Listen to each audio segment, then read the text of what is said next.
On tore teid kõiki täna siin näha. Enne kui räägin relvarahust Iraaniga, on mul kiire uuendus Ameerika Ühendriikide esileedilt.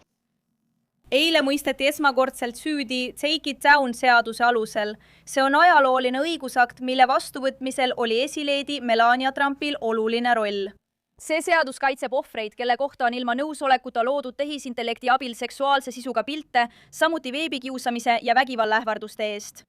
See on suur saavutus esileedi jaoks ja ma tean, et president on väga uhke oma abikaasa pingutuste üle selle olulise seaduse vastuvõtmisel, mis kaitseb Ameerika noori. Seetõttu täname esileedit tema pingutuste eest ja loodame, et ka teised kajastavad eilset ajaloolist kohtuotsust. Mis puudutab 2 nädala pikkust relvarahu, mille president Trump eile õhtul välja kuulutas, siis see on Ameerika Ühendriikide võit, mille president ja meie imeline armee on võimalikuks teinud. Alates operatsiooni eepiline raev algusest on president Trump kinnitanud, et see on 4–6 nädala pikkune sõjaline operatsioon, mille eesmärk on kõrvaldada Iraani radikaalse islami režiimi poolt kujutatav sõjaline oht. Tänu Ameerika võitlejate uskumatutele võimetele saavutasid Ameerika Ühendriigid need peamised sõjalised eesmärgid ja ületasid need vaid 38 päevaga. Zerrimiari relvajõud hävitasid Iraani kaitsetööstuse baasi, purustades režiimi võime toota relvi, mida nemad ja nende liitlased kasutavad ameeriklaste sandistamiseks ja tapmiseks ning maailma hirmutamiseks. Iraani võime ehitada ja ladustada ballistilisi rakette ning kaugmaadroone on samuti aastate võrra tagasi visatud võrreldes sellega, mis oli 6 nädalat tagasi enne operatsiooni eepiline raev algust. Hävitati enamik Iraani ballistilisi rakette, heiteseadmeid ja kaugmaaründedroone enam kui 450 rünnakuga ning umbes 800 rünnakut viidi läbi Iraani droonide lennutamisüksuste ja ladustamisrajatiste pihta. Kokku tabati kogu Iraanis enam kui 13 000 sihtmärki ja seda kõike vaid 38 päevaga. Samal ajal hävitati Iraani merevägi täielikult. Ameerika Ühendriigid hävitasid kokku üle 150 mereväealuse, sealhulgas 16 tervet Iraani sõjalaeva klassi. Kuigi Iraan oli kunagi Lähis-Idas suurim allveelaeva vägi, ei ole tal nüüd enam ühtegi allveelaeva. 97% sellest, mis kunagi oli Iraani enam kui 5000 meremiini varu, on samuti sihikule võetud ja hävitatud. Iraani õhuväed on praegu funktsionaalselt ja operatiivselt ebaolulised, kuna Ameerika Ühendriigid on juba nädalaid järjest omanud täieliku õhu ülemvõimu riigi üle. Selle tähtsuse rõhutamiseks, enne operatsiooni eepiline raev tegi Iraani õhuvägi tavaliselt 30–100 lendu päevas. Täna on see number 0. Iraani võime rahastada ja toetada oma terroristlikke käsilasi on oluliselt vähenenud. Praegu ei saa Iraan enam jagada relvi oma käsilastele piirkonnas ja mis veelgi tähtsam, Iraan ei saa enam omandada tuumarelvi. Enne seda edukat operatsiooni laiendas Iraan agressiivselt oma lühimaa ballistiliste rakettide arsenali. Nende relvade ja oma mereväega püüdis Iraan koondada sõjalisi jõude oma riigi ümber, et kujutada endast vahetut ja eksistentsiaalset ohtu Ameerika Ühendriikide sõjalistele objektidele Lähis-Idas, liitlastele ja lõpuks kogu vabale maailmale. Iraan järgis seda ohtlikku ja agressiivset strateegiat ühel põhjusel – hoida maailma oma terroristlike ambitsioonide pantvangis. Iraanlased kavatsevad kasutada oma suurendatud võimekust kilbina, et saavutada oma lõppeesmärk, ehitades tuumapomme oma riigis. Kuid nende mõrvarlikud ja kurjad plaanid hävitati koos nende armee, tuumaprogrammi ja enamiku juhtkonnaga, sealhulgas endise ülemjuhi Ali Khameneiga. Nende juhtimis- ja kontrollistruktuurid destabiliseeriti pärast enam kui 2000 rünnaku saamist. Paljud alles jäänud juhid on hirmust halvatud ega saa enam vabalt riigis ringi liikuda ega avalikult koguneda. Tänu meie sõdalaste ületamatule tipptasemele ülemjuhataja juhtimisel on maailm just olnud tunnistajaks ajalooliselt kiirele ja edukale sõjalisele triumfile.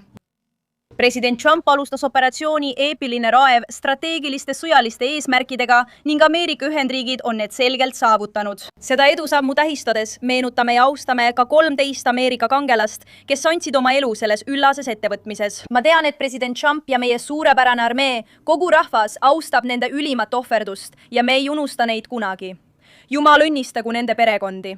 Kõigi meie uskumatute relvajõudude liikmete vaprad pingutused andsid Ameerika Ühendriikide presidendile maksimaalse mõjuvõimu, võimaldades tal ja tema juhtkonnal viimastel nädalatel pidada raskeid läbirääkimisi, mis on nüüd sillutanud tee teistsugusele diplomaatilisele lahendusele ja püsivale rahule Lähis-Idas. Presidendi maksimaalne surve ja operatsioon Eepiline raev edu kaudu saavutatud mõju sundisid Iraani režiimi paluma ning lõpuks nõustuma relvarahu ettepanekuga Ameerika Ühendriikidega. Iraan ei suutnud enam taluda pommitamist ega riskida sellega, mis võiks juhtuda pärast president Trumpi poolt eile õhtul seatud kella 8 õhtul lõppevat tähtaega.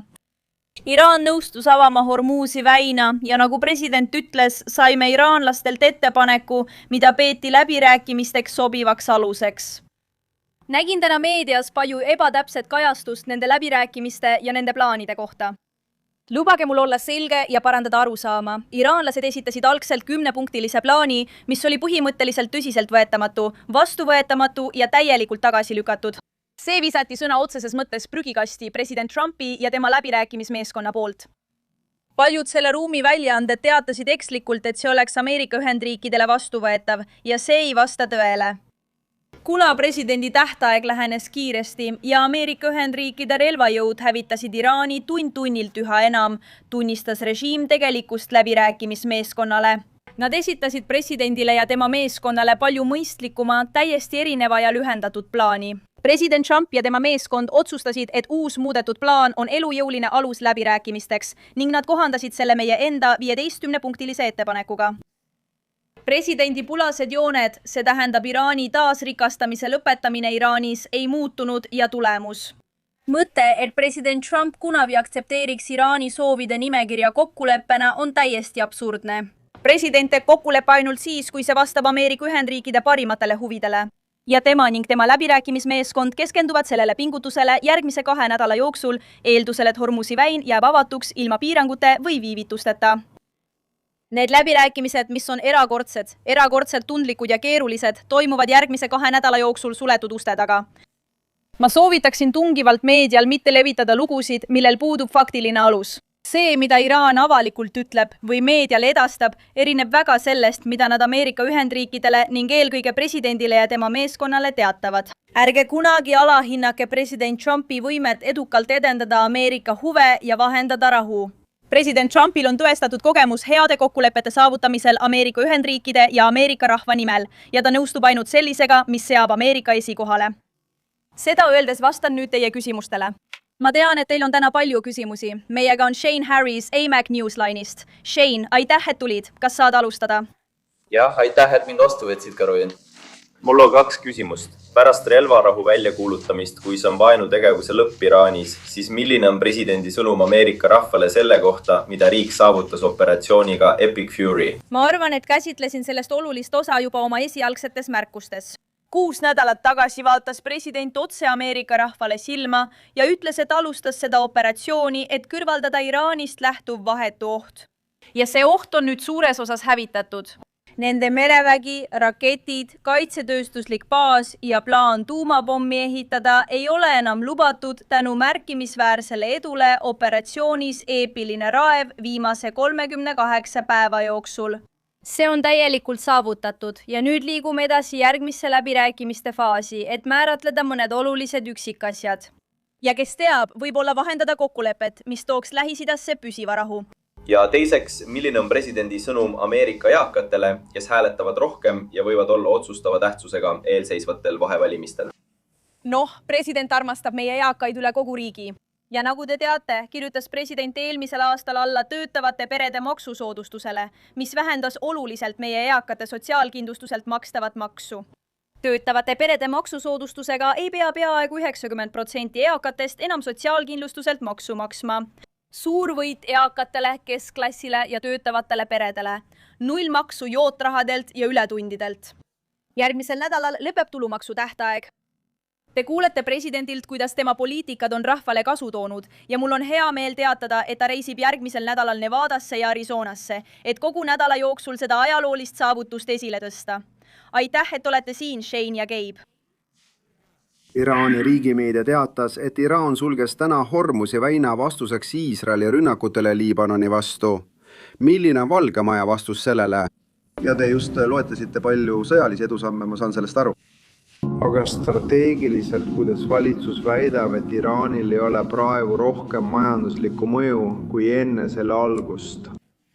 Mis puudutab esimest raportit, mille Iraani riigimeedia avaldas, siis presidenti teavitati enne, kui ma poodiumile läksin. See on vastuvõetamatu ja taaskord erineb see, mida nad avalikult ütlevad, sellest, mida nad privaatselt räägivad. Täna nägime Hormuzi väinas liikluse kasvu ning ma kordan presidendi nõudmist, et Hormuzi väin avataks viivitamatult ja turvaliselt. See on tema ootus ja talle on juba eraviisiliselt öeldud, et nii peabki juhtuma ning need avalikud väited on valed. Karoliina, president ähvardas eile tsivilisatsiooni lõpuga, kui relvarahu kokkulepet ei saavutata. Arvestades, et Iraani juhid on varem öelnud surm Ameerikale, miks oleks sobilik, et Ameerika Ühendriikide president kasutab sellist keeld tsiviilsihtmärkidest rääkides? Ja kas president pilkas islaamiusku, kui ta lõpetas oma postituse Truth Socialis nädalavahetusel sõnadega kiidetud olgu Allah? Kas see võiks ärritada moslemitest liitlasi üle maailma?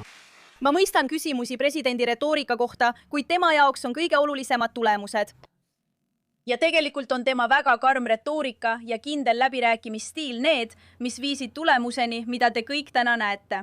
Iraan tunnistas eile õhtul avalikult, et soovis seda relvarahu Ameerika Ühendriikidega, sest nad ei suutnud enam taluda meie võimsate ja surmavate relvajõudude pommitamisi.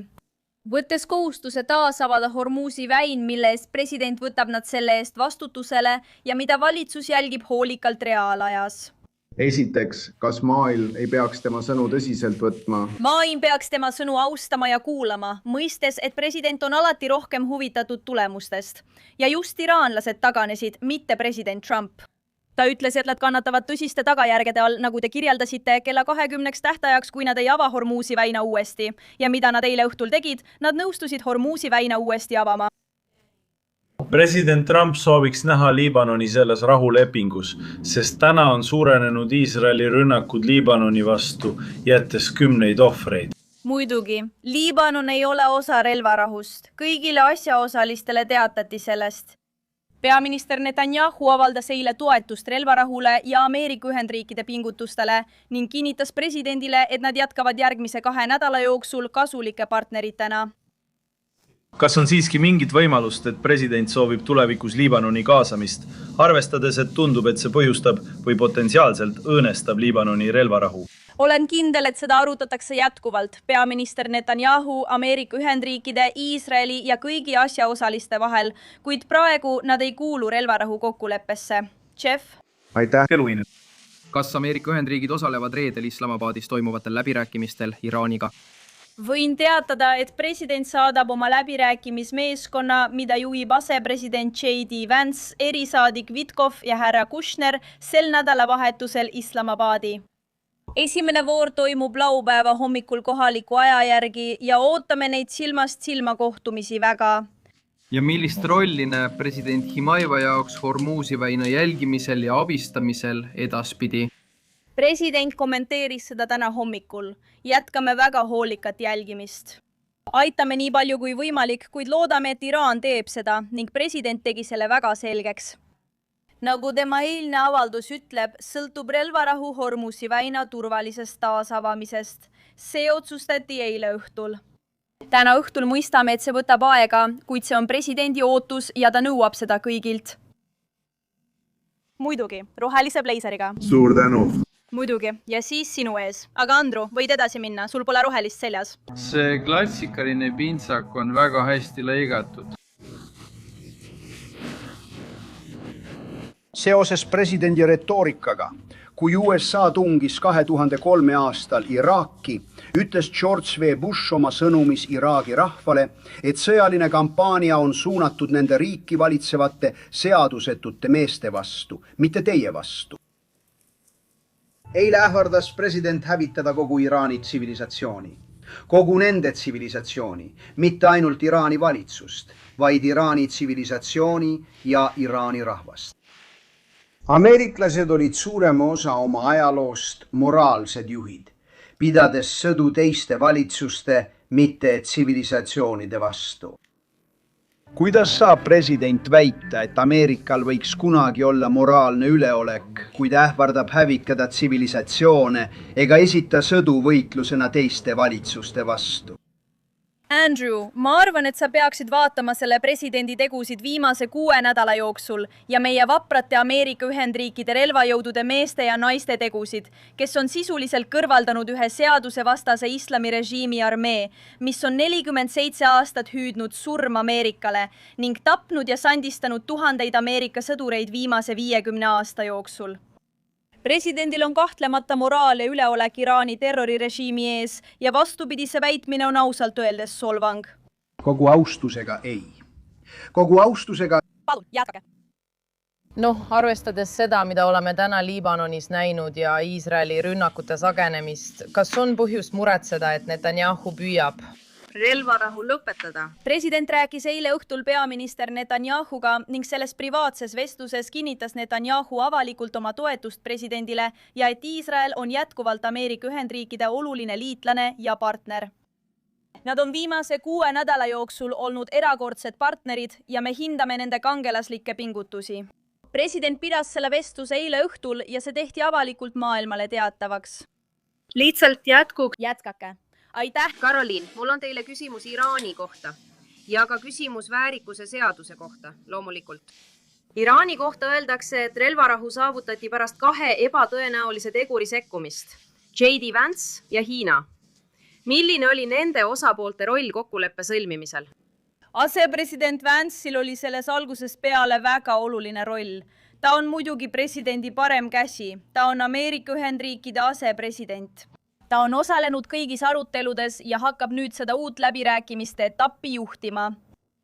Islamabadis hiljem sel nädalal seoses Hiinaga toimusid vestlused meie valitsuse kõrgeimate tasandite ja Hiina valitsuse vahel.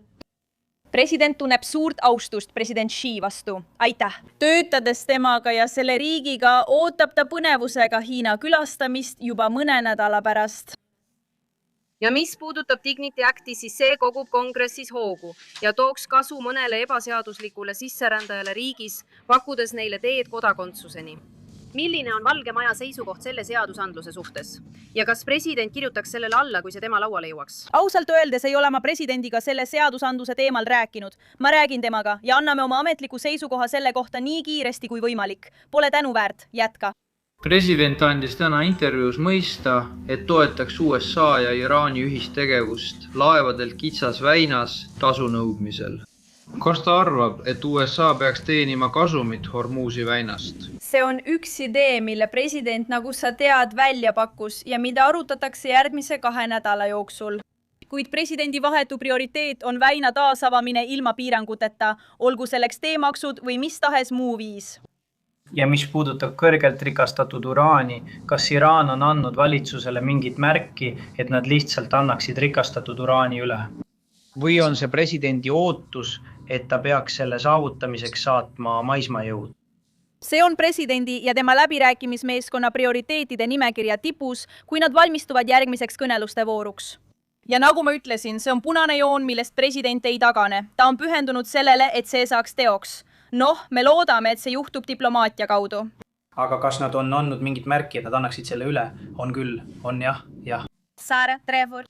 Iraani uudised näitavad, et õhutõrjesüsteemid aktiveeriti mitmes linnas ja Isfahanis kostsid plahvatused.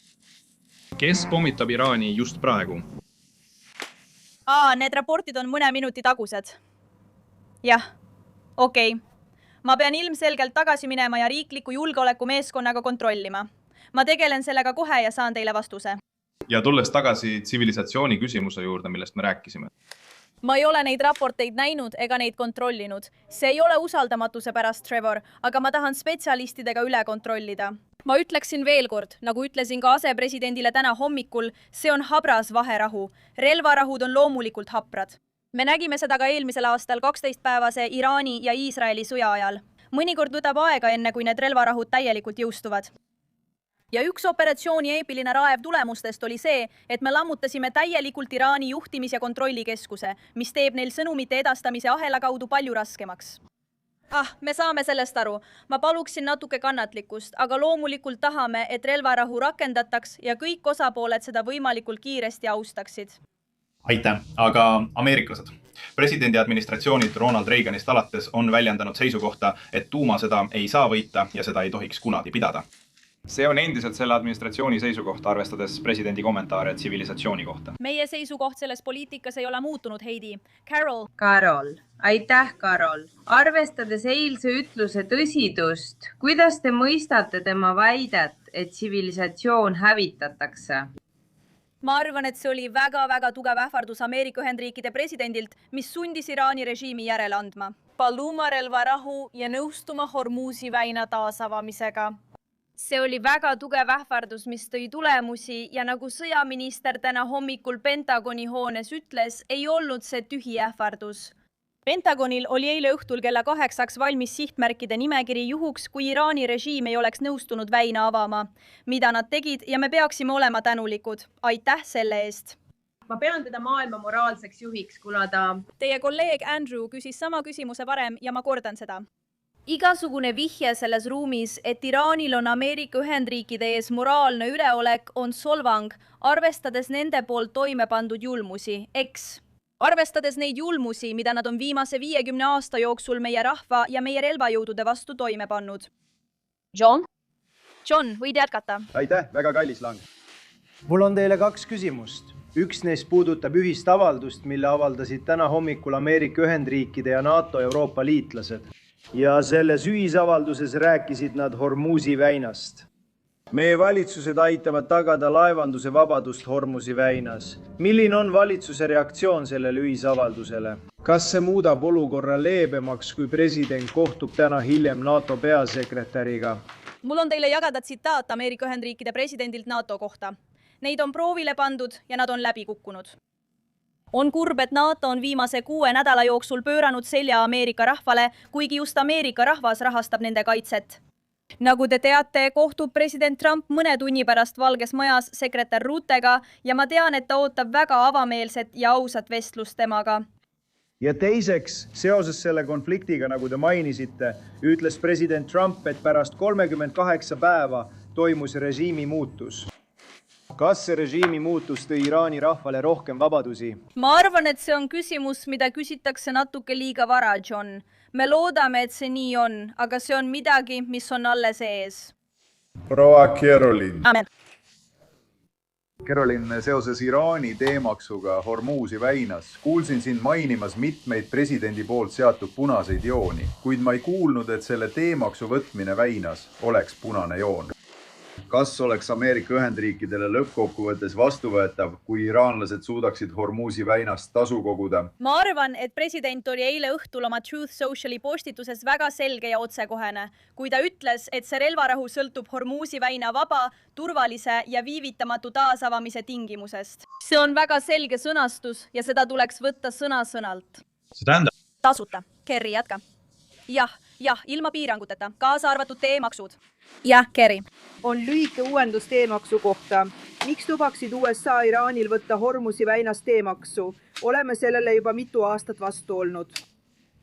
Kordan, me ei ole öelnud, et me kindlasti nõustume sellega. Partnerlus oli presidendi ettepanek, kui ta ütles eile õhtul, et tahab näha väina viivitamatut taasavamist ilma piiranguteta. Ja just seda me neilt nõuamegi. Hästi, jah, just nii. Ja teine küsimus? Mul on pere ja sõrrad Iraanis. Ma ise olen iraanlane ja olen nendega rääkinud katkestuse ajal. Eile jättis üks mu pereliikmetest minuga hüvasti.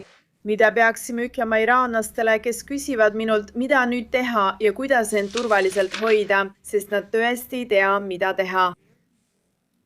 Ma arvan, et presidendi ja minu kui tema pressiesindaja prioriteet on tagada, et Ameerika rahvale saadetakse selged sõnumid, mis ongi täna minu töö. Mis puudutab Iraani rahvast, siis president kõrvaldas nende sõjaväe poolt Ameerika Ühendriikidele, meie liitlastele ja meie vägedele piirkonnas kujutatud vahetu ohu. ja loomulikult, nagu president on juba ammu öelnud, loodab ta, et Iraanist saab rahu ja õitsengumaa. Me alustame neid läbirääkimisi selleks, et proovida jõuda kokkuleppele selle uue režiimiga, mis tooks Lähis-Idasse pikaajalise stabiilsuse. Oota, aga ta ütles, et nad peaksid jääma oma kodudesse ja samas ka oma riiki tagasi võtma, nii et siin on ju vastuolu, eks? Kuidas te sellele lähenete? Me alustame järgmist läbirääkimiste vooru režiimi jäänustega ja nendega, kellega me räägime, eesmärgiga saavutada pikaajaline rahu kogu piirkonnas, sealhulgas iraanlastega. Caroline, sinises, palun räägi. Jah. Aitäh, Karolin. Valge Maja andis välja, toetas seda Iraani valitsuse avaldust, et väina läbimine koordineeritakse Iraani relvajõududega. Alates tänasest, kes kontrollib Hormuzi väina? Jällegi, need avaldused tehti 12 tundi tagasi. Loodame, et väin avatakse kohe. Nagu ma varem ütlesin, oleme näinud väinas liikluse kasvu ja see on midagi, mida me pidevalt jälgime, kui päevad mööduvad. Veel üks küsimus. Kes praegu väina kontrollib? Üks küsimus puudutab Iraani ametnike väljasaatmist ja siis läbirääkimisi. Kuid on ka julgeolekuga seotud muresid asepresident Vance'i suhtes. Rahuläbirääkimistel Stacey Whitcomb, Jared Kushner, kindral Soleimani õe või venna tütre väljasaatmise kohta. Trumpi valitsus plaanite välja saata. Või sugulased või Iraani ametnike pereliikmed, kes viibivad Ameerika Ühendriikides? Kindlasti need, kes on siin pettuse teel. Ma saan aru, et üks neist, kellele sekretär Rubio tühistas viisa ja kelle IC välja saatis, taotles varjupaika pettusega. See on Ameerika Ühendriikide seaduste vastane. Igaüks, kes viibib siin ebaseaduslikult või pettusega, allub meie immigratsiooniseadustele ja saadetakse välja. Ma tean, et see on kõrgeim prioriteet välisministeeriumile, kes teeb koostööd julgeolekuministeeriumiga. Mis puudutab asepresidendi turvalisust, siis usaldame Ameerika Ühendriikide salateenistust nende töös, et hoida asepresident ja läbirääkimismeeskond turvalisena. Nad teevad suurepärast tööd ja me usaldame neid selles. Karoliina, sa võid tagantpoolt rääkida. Aitäh, Karoliina. President ütles, et Kuuba on järgmine. Mis on sõnum ameeriklastele Kuuba kohta ja mida võivad kuubalased sellest oodata? Kui president Trump seda ütles ja hiljem seda avaldust selgitas, siis ta mõtles, et Kuuba režiim on määratud langema. Nende riik on väga nõrk. Nad on majanduslikult väga nõrgas positsioonis, ilmselgelt rahaliselt. Kuuba rahvas on oma valitsusest tüdinenud ja õigustatult. Need vestlused ja arutelud jätkuvad meie valitsuse kõrgeimal tasemel. Mul ei ole täna teile Kuuba poliitika kohta ühtegi uuendustega teadet. Karoliina, tere! Aitäh, Karoliina! Sekretär Hexet ütles täna hommikul, et Ameerika väed jäävad piirkonda. Mida võib oodata Ameerika vägedelt operatsiooni piirkonnas järgmise 2 nädala jooksul ja edaspidi? Konkreetse teabe saamiseks Lähis-Ida ressursside kohta pöörduge Pentagoni poole. Arvestage sellega, mida sekretär ütles ja president isiklikult kinnitas, et me ei liiguta midagi kohe. See on 2 nädala pikkune relvarahu ja me usume, et selle lõpus saavutatakse hea kokkulepe Ameerika Ühendriikide ja Iraani vahel. Aga me tagame, et meie relvajõud on alati valmis. Ülemjuhataja, võtan veel mõned küsimused tagantpoolt. Loomulikult, aitäh, aga mina ma vastan. Aitäh NATO kohta. Kas teate, kas Ameerika Ühendriigid kaaluvad endiselt lahkumist? Kas see on endiselt reaalne võimalus? See on teema, mida president on juba arutanud ja ta käsitleb seda mõne tunni pärast peasekretär Rutiga. Ja võib-olla kuulete sellest otse temalt pärast seda kohtumist veel täna pärastlõunal. Aitäh kõigile!